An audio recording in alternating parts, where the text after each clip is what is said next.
耳なし法一。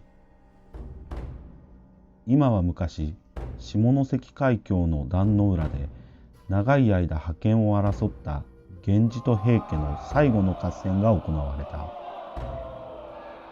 そこで平家はことごとく滅び、平家の女子供も今では安徳天皇として記憶される幼帝も亡くなられたのである。そしてその海も浜辺も長い間亡霊に取りつかれてきた。下関海峡には平家ガニと呼ばれる壇の浦特有の奇妙なカニがおり、それは甲羅に人面の模様があり、平家の侍がそこに現れているとのことだった。その海岸沿いにはその他にもいくつもの奇妙なことが見聞きされる。月のない夜に不気味な火が何千となく浜辺の上を飛び、波の上を舞う。それは青白い火で、漁師たちはそれを鬼火と呼んでいる。風が立つたびに合戦のどよめきにも似た大きな時の声が海の方角から聞こえたのである。以前、平家の亡霊は今よりずっと不穏であった。亡霊は夜その辺りを行く船の舵に身をもたげ、船を沈めようとした。あるいは泳いでいる人を狙って次々と水底へ引き込んだ。赤間ヶ関に阿弥陀寺が建てられたのはこうした亡霊を弔うためであり、寺の近く浜辺のあたりには墓地も作られた。そしてその境内には入水して亡くなった安徳天皇をはじめ、その家人の主な人々の名を記した塔も建てられた。その霊を弔うために定められた日に法会が行われた。その寺と墓が建てられて以来、平家の亡霊は以前ほど人騒がせはしなくなったが、それでも時々奇妙なことをしでかした。どうも亡霊は成仏してすっかり落ち着いたというわけでもなかったのである。赤間ヶ関には法一という名の盲人が住んでいた。琵琶を弾いて語るのが上手なことで知られていた。幼い時から芸を仕込まれたので、まだ若いうちに師匠たちを凌駕してしまったのだという。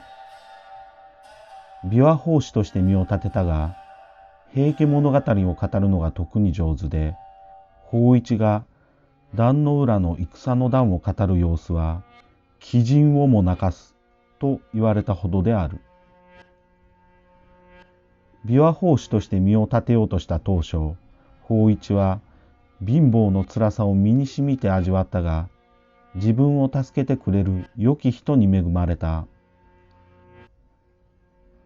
阿弥陀寺の和尚は、詩歌勸玄を好み、法一をしばしば寺に招いては、琵琶に合わせて平家を語ることを所望した。その若者の素晴らしい芸に感心した和尚は、やがて法一に寺に住むように勧めた。法一はありがたくその申し出をお受けした。そして寺の中に一間を与えられ、食と住の代わりに、他に用のない時に限って、時々幽谷に琵琶を弾いて、和尚をお慰め申すこととなった。ある夏の夜、和尚は亡くなった檀家の家へ法事へ呼ばれた。小僧を連れて行ったので、寺には法一が一人残された。暑い夜で、盲目の法一は縁側で涼をとっていた。縁側は阿弥陀寺の裏の小さな庭に面していた。そこで法一は和尚の帰りを待ちながら、琵琶を弾いて寂しさを紛らわしていた。真夜中も過ぎたが、和尚はまだ戻らない。しかし、床に着くにはまだあまりに暑かったので、法一は外に残っていた。ついに裏門から近づいてくる足音が聞こえてきた。誰かが庭を横切って縁側に入ってくる。そして芳一に面と向かって立ち止まった。が、和尚ではない。突然、遠慮会釈もなく、侍が下の者を呼びつけるように、深い声が盲人の名を呼んだ。芳一。芳一は仰天してしまって、即座には返事もできなかった。すると、その声は再び、厳しい命令の口調で、芳一と叫んだ。はいと盲目の芳一は相手の声に含まれた脅しに怯えて答えた。私は目が見えませぬ。私をお呼びのお方はどなた様でございますか？何も心配することはない。と見知らぬ相手は前より穏やかな口調になっていった。私はこの近くの寺に宿泊するもので、伝言を頼まれてお前のところへ来た。私の現在お仕えする殿様は、大変高いご身分のやんごとない方であらせられるが、今数多くの高貴な方々と共に赤間ヶ関に滞在中であらせる。壇の浦の合戦の古戦場をご覧になりたいと仰せられて、本日はその場所へお越しなされた。その合戦の様を物語るお前の芸のほどを聞き召されて、お前にぜひ一曲語ってもらいたいとの御意である。さようであるから琵琶を持って私について、御前様はじめ皆様がお集まりの上お待ちになっている館まで直ちに来てもらいたい。その当時は侍の命令はそうそう軽々しく無視するわけにはいかなかった。芳一は草履を履き琵琶を取ると見知らぬ侍と一緒に出かけた。侍は上手に案内してくれたが、芳一が急ぎ足で歩くことを強要した。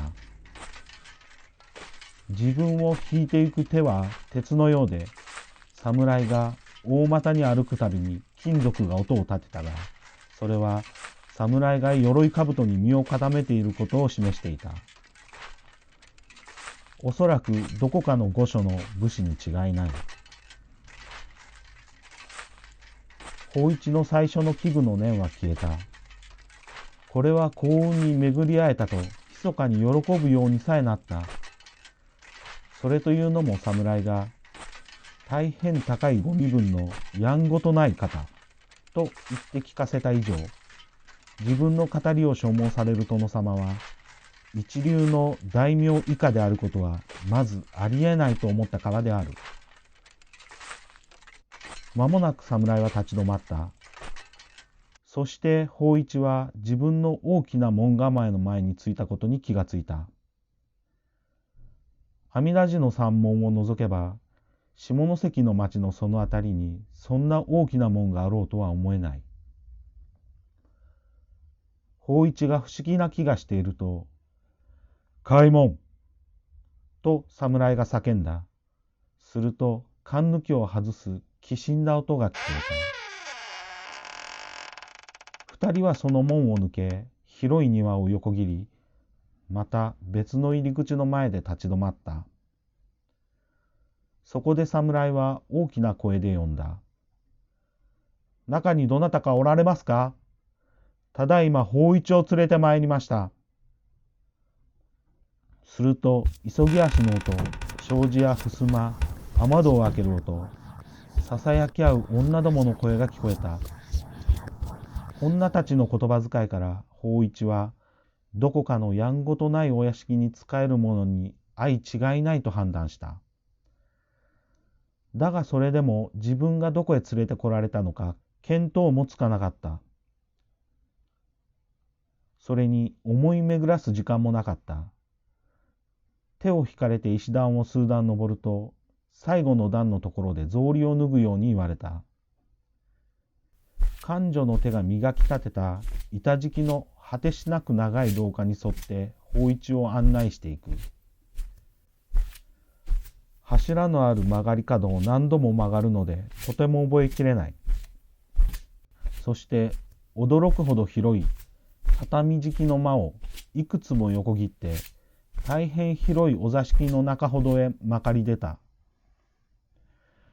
ここに大勢の偉い方がお集まりになっているのだと法一は思った。床ずれの音が林の中の外れのような音を立てる。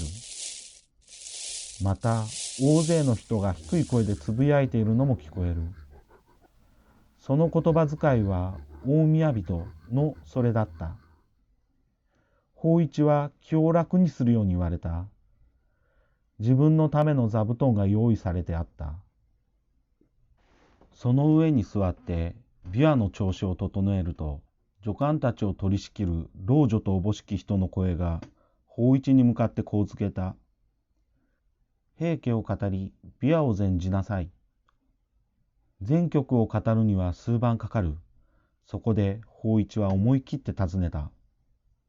全曲はすぐには語れませぬので、いずれの巻を語り上げればよろしゅうございますか。老女が答えた。壇の浦の合戦の変がことに哀れも深かろうと存じます。その段をお語りなさい。そこで法一は声を張り上げて句会の合戦の語りを語った。段鶴琵琶の音はさながら露海の騎士類がごとく、船と船との衝突もさながらに、また矢がうなりを立てて飛び交うがごとく、物の不能たけびは船板を踏み鳴らす音、兜に鋼鉄の刃がはじける音、さらには切り殺された者があえなく波の間に落ちるがごとくであった。すると法一の左右で干渉する声が息をつく合間に聞こえたのである。なんという見事な芸であろう。私どもの国ではこのような語りは聞いたことはございませぬ。いや、国中探しても法一ごとき平家語りは他におりますまい。するといよいよ気力がみなぎって、法一は前にも増して巧みに歌いかつ演じた。あたりには簡単の沈黙が深まった。だがついに美しく力なき者の運命を語る段となったとき、女子供の哀れな最後と腕に羊蹄を抱いた二人の尼の身投げを語る段となったとき、聞く人々は皆一斉に長い悲痛の声を発し、苦労しいまでに大きな声で泣き叫んだ。それで目の見えぬ法一は自分が作り出した悲哀の情の激しさに思わず怯えたのであった。長い間おえつとすすり泣きは続いたが、やがて嘆きの声は消えて、その後に続く沈黙の中で法一は老女に相違いないと思う女の声を再び聞いたのである。女は言った。琵琶を弾き平家を語ることにかけては並ぶことなき名手というのは聞いていましたが、お前が今晩語ってみせたほど芸達者な者がいようとは存じませんでした。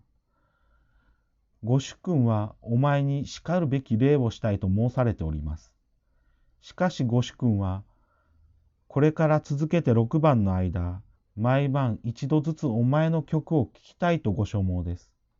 それからきっとお帰りの旅にお立ちになりましょう。ですから明晩も今晩と同じ時刻に来ていただきます。今晩案内をした侍がお迎えに参りましょう。それからもう一つ申しおかねばならぬことがございます。ご主君が赤間ヶ関にご滞在中、お前がここへ訪ねてきたことを誰にも漏らしてはなりませぬ。お忍びのご旅行ゆえ、こうしたことについて口外無用との仰せです。それではお寺へお帰りになってよろしい。法一がきちんと礼を述べた後で、女の手が法一を館の玄関まで案内した。そこに先刻自分を連れてきた侍が待っていた。侍は法一を連れて寺の裏の縁側まで来ると、そこで別れを告げた。芳一が戻ってきた時はもう明け方近くだった。寺を留守にしたことに誰も気づかなかった。和尚は夜遅く戻ったので、芳一は寝ていると思ったのである。日中、芳一は多少休むことができた。この不思議な件については何も口外しなかった。翌日の夜中になるとまた侍が迎えに来た。そしてお偉い人々の集まりへ連れて行った。そして前の晩納めたと同じ喝采を博した。しかし2回目の外出中に寺を留守にしたことがふとしたことから露見してしまった。そして翌朝戻った時、芳一は和尚の前へ呼び出されたのである。和尚は優しくたしなめる口調で言った。芳一さん、あなたのことで大変気をもんだ。盲目のあなたが一人で夜こんな遅く外出するのは物騒だ。なぜ何も言わず外出したのですか？出るなら誰かお供をさせたのに、一体どこへ行っていたのです？芳一はごまかすように答えた。和尚様、申し訳ございません。少し私用がございまして、別の時刻では扱いかねたものですから。芳一が口ごもったので、和尚は心を痛めるというより驚いた。何か不自然な素直でないものを感じ、よからぬことがあるのではないかと怪しんだ。盲目の若者が何か悪霊に疲れてたぶらかされているのではないかと思ったのである。それ以上問いただしはしなかったが、芳一の行動を見守るようにこっそり小僧たちに言いつけた。そして夜になってまた寺から抜け出すようなことがあるなら後をつけるように命じた。その晩芳一は寺を抜け出そうとするところを小僧に見られた。小僧たちは直ちに提灯を下げて後をつけた。だがその晩は雨が降って大変暗かった。そして小僧たちが通りに出るまでに芳一は姿を消していた。どう見ても芳一が大変早足で歩いたとしか思われない。それは芳一が目が見えぬということを考えると奇妙なことであった。道も悪かったのである。小僧たちは町の通りを急いで回り、芳一が行きそうな家を片っ端から訪ねた。しかし誰も何も知らなかった。とうとう浜辺の方から寺へ引き返してきたが、その時阿弥陀寺の墓地から琵琶の音が激しく聞こえてくるではないか。そこでは真っ暗闇の暗闇に鬼火が飛び交っていたのである。驚いた小僧たちはすぐ墓地へ提灯をかざして急いだ。そして芳一がただ一人雨の中で安徳天皇のお墓の前に座って琵琶を弾き、壇の浦の合戦の段を大きな声で語っている姿を見つけたのである。そして芳一の背後にも周りにも墓という墓の上にもたくさんの鬼火がさながらろうそくのごとく燃えている。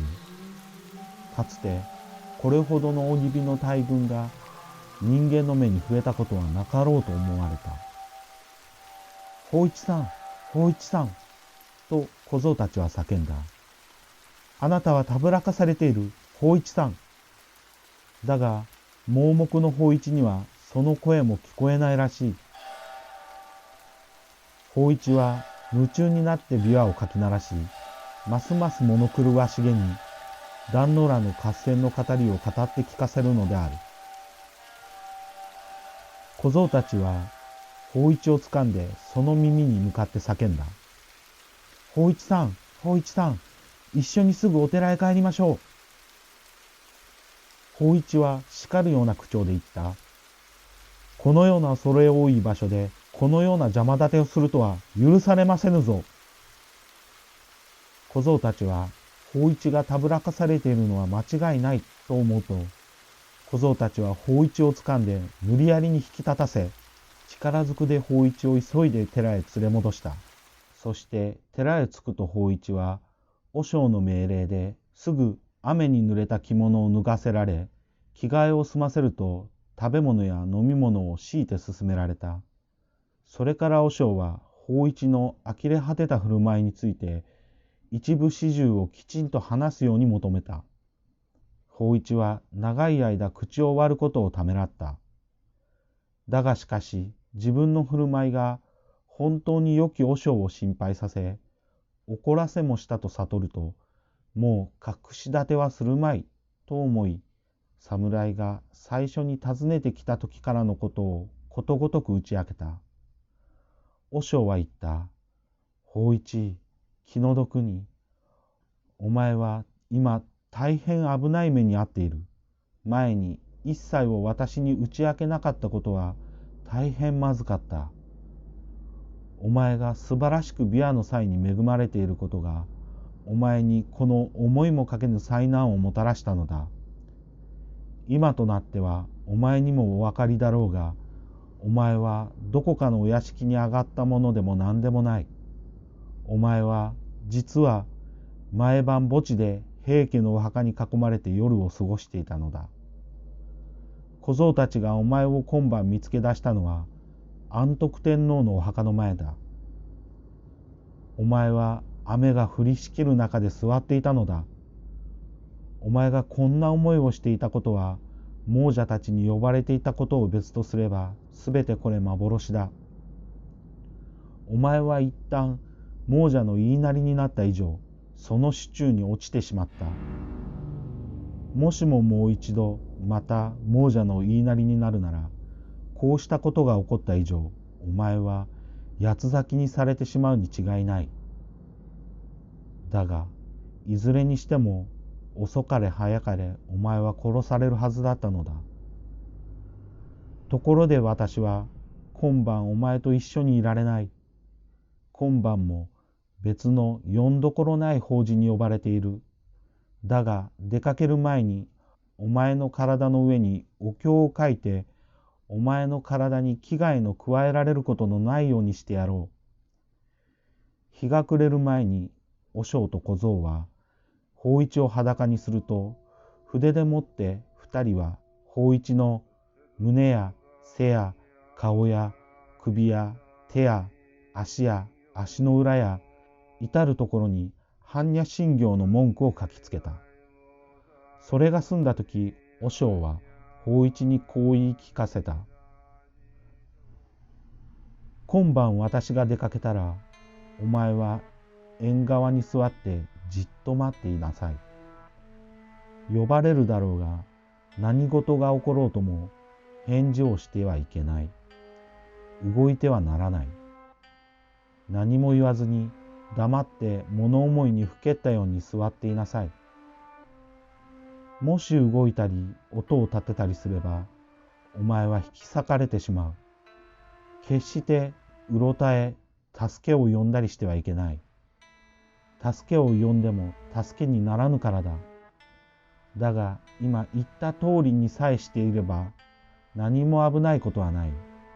心配するようなことは起こらないはずだ。日が暮れてから和尚と小僧は出て行った。芳一は和尚に言われた通り縁側に座っていた。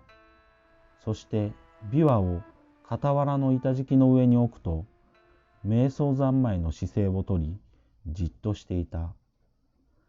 席を立てたり、息遣いが聞こえることのないよう気を配った。こうして何時間もの間座っていた。すると、足音が近づいてくるのが聞こえた。道を通り、門を過ぎ、庭を横切り、縁側に近づいて、芳一の真ん前で立ち止まった。芳一と深い声が呼んだ。だが芳一は息を潜めじっと座っていた。芳一とその声はもう一度ぶっきらぼうに呼んだ。それから三度目に荒々しく、法一と叫んだ。法一は石のように押し黙っていた。するとその声がブツブツ言った。返事がない。これはまずいぞ。奴がどこにいるか見つけなければならん。重い足が縁側に上がる音がした。足はゆっくりと近づいてきて、法一の横で立ち止まった。それから長い間、法一は全身が心臓の鼓動に合わせてわな鳴くのを感じた。死のような沈黙が続いた。ついに荒々しい声が法一のそばでつぶやいた。ここに琵琶がある。だが、琵琶法師は耳が二つ見える霧だ。なるほど。これでは返事のできぬものも道理だ。答えようにも答える口がないのだ。法一に残されているのは耳二つきりだ。それではできる限り仰せに従ったということの証に、ご主君にこの二つの耳をお届けするとしよう。その瞬間、法一は左右の耳が鉄の指でつかまれ、引きちぎられるのを感じた。その苦痛は凄まじかったが、それでも法一は一言も発しなかった。重たい足音は縁側沿いに去っていった。庭に降り、外の通りへ出て行き、聞こえなくなった。頭の両側から盲目の法一は濃い温かいものが滴るのを感じたが、手を上げる気力もなかった。夜明け前におしょうは帰ってきた。急いで裏へ回り、縁側に上がって何かネバネバしたものを踏んで滑った。そしてぞっとして叫んだ。自分の提灯の明かりでネバネバしたものが血だと分かったからである。だが法一がそこに瞑想三昧の姿勢のまま座っているのも見えた。傷口から血が滴っていた。おお法一、これはまた気の毒な、と和尚は声を震わせて叫んだ。これはまた何事だ。お前怪我をしたのか。和尚の声に盲目の法一は初めて助かったと思った。そしてわっと声を上げて泣き出した。そして涙まじりに夜中に起こったことを物語った。法一、気の毒なことをした。法一、と和尚は叫んだ。すまぬ。私が悪かった。私の不覚だ。お前の体の至るところに漏れなくお経を書いておいたつもりだった。耳にだけ書くのを忘れた。小僧にその分は任せておいた。きちんと書いたかどうか確かめなかったのは。すまぬ。私の落ち度だ。だが今となっては致し方がない。できるだけ早くお前の傷を癒すだけが、せめてものこと。さあ元気を出してくれ。もうこれから先は危ない目に遭うことはない。もう二度とああした亡者どもに呼び出されることはないのだから。良き医師の手当てで法一の傷はじきに解放に向かった。法一が不思議な目にあった話はじきに四方八方に広がり、法一は大層有名になった。高貴なやんごとない方が何人も赤間ヶ関へ法一の語りを聞きに見えた。そして大層な額の贈り物が贈られ、法一は金持ちとなった。だがその事件以降、法一はもっぱら耳なし法一の名で世に知らされたとのことである。